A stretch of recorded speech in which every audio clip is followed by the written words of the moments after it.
Assalamualaikum warahmatullahi wabarakatuh. Kali ini kita akan membahas tentang limit keterhinggahan fungsi aljabar. Kelas 12 MIPA, Matematika Peminatan.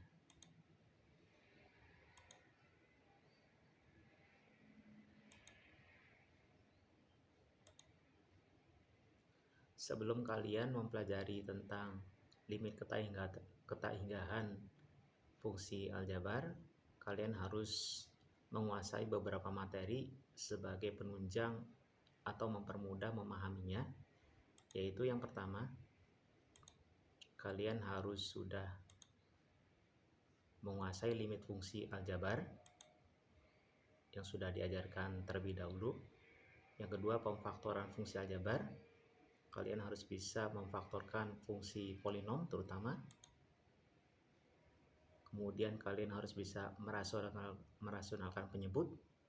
Itu materi-materi atau soal-soal merasionalkan penyebut sudah diajarkan dari kelas 10 sebenarnya.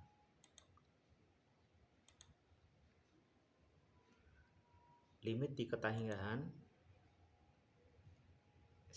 kita akan membahas limit menuju keterhinggahan, sifat-sifat limit menuju keterhinggahan, dan menentukan limit fungsi keterhinggahan.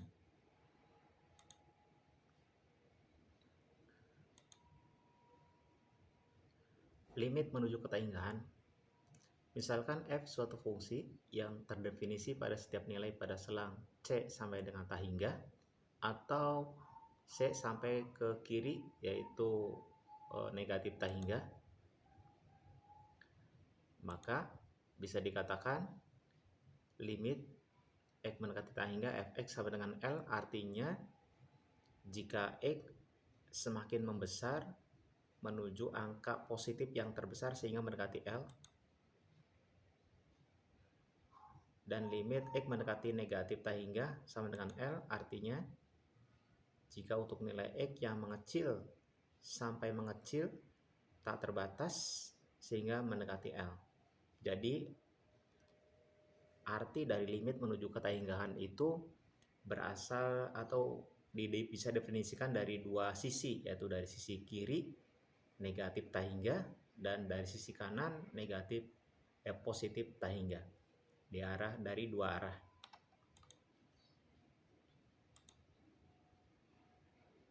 Sifat-sifat limit menuju keterhinggahan. Nah, ini adalah sifat-sifat ini penting ya untuk kalian pahami dalam mengerjakan soal.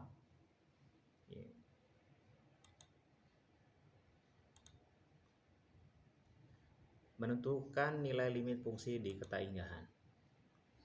Jadi menentukan limit fungsi keterhinggahan itu ada 3 macam ya.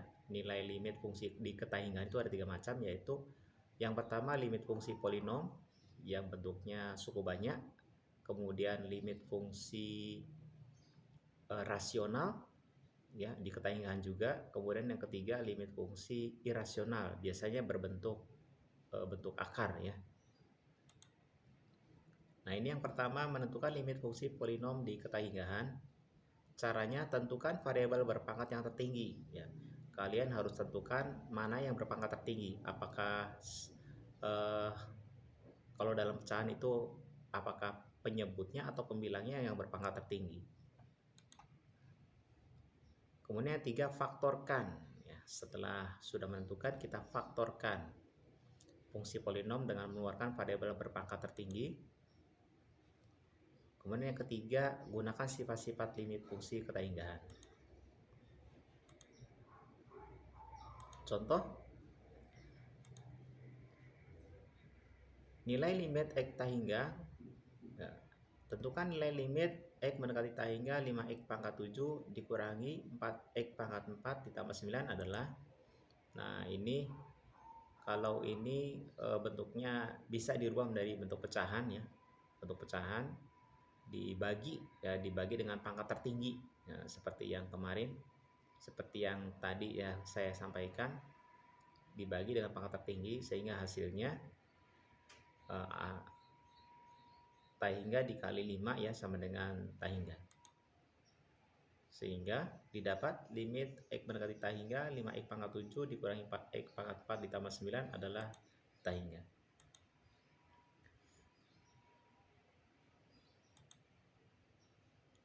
Yang kedua, yang ke B ya, menentukan limit fungsi rasional di ketahinggaan. Ya, ini caranya, tentukan dulu variabel berpangkat tertinggi, kemudian bagikan pembilang dan penyebut fungsi rasional dengan pangkat tertinggi tersebut. Ya, gunakan sifat-sifat menuju di ketahinggaan untuk menentukan nilai fungsi rasional tersebut.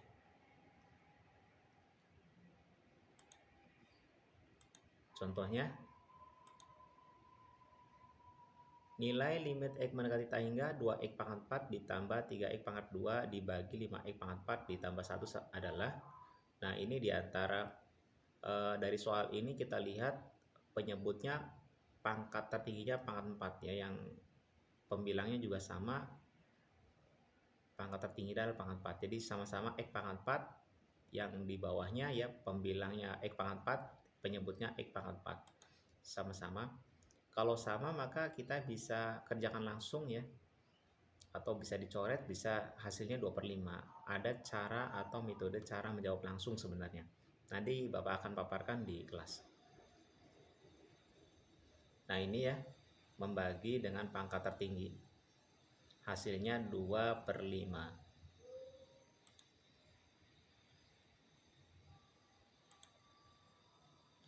Yang ke C atau yang ketiga, menentukan limit fungsi irasional. Nah ini bentuk pangkatnya.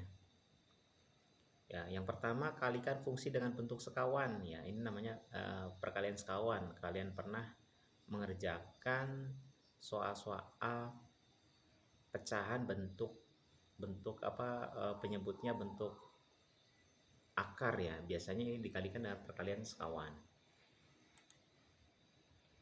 Yang kedua, tentukan nilai limitnya ya dengan menentukan langkah-langkah limit fungsi rasional ya, seperti menentukan limit fungsi rasional seperti contoh yang B gitu ya. Nah ini contohnya seperti ini. Nah sebenarnya ini ada cara langsung atau cara-cara khusus, rumus khusus. Tapi di sini kita mengerjakan dengan cara manual. Nah ini ya, kalau kita substitusikan langsung masa hasilnya itu tahingga, tak tentu ya. Maka ini tidak boleh. Apapun langkah pertama, kalian ingatkan bahwa langkah pertama untuk mencari nilai limit itu adalah dengan cara substitusi. Jika cara substitusi itu bernilai bentuknya tak tentu, ya seperti tahingga dibagi tahingga dikurangi tahingga, 0/0 itu bentuk tak tentu, maka kalian kerjakan dengan cara lain. Ya ini salah satunya adalah mengalihkan bentuk sekawan. Nah ini hasilnya adalah 9/2 ya, 9/2 atau menjadi pecahan campuran 4/1/2. Biasanya siswa kesulitan ya dalam mengoperasikan soal-soal cara mengerjakan soal seperti ini karena belum terbiasa. Kelemahan siswa kita itu adalah belum terampil mengerjakan soal-soal atau perkalian yang berbentuk akar. Ini sangat sulit ya, bagi mereka sulit ini karena butuh ketelitian, kesabaran ya siswa untuk mengerjakannya. Mungkin agak panjang ini ya, agak panjang.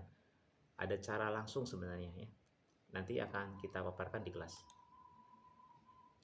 Terima kasih, mudah-mudahan dengan ini kalian memahami.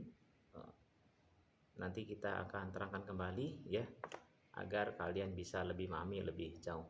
Assalamualaikum warahmatullahi wabarakatuh.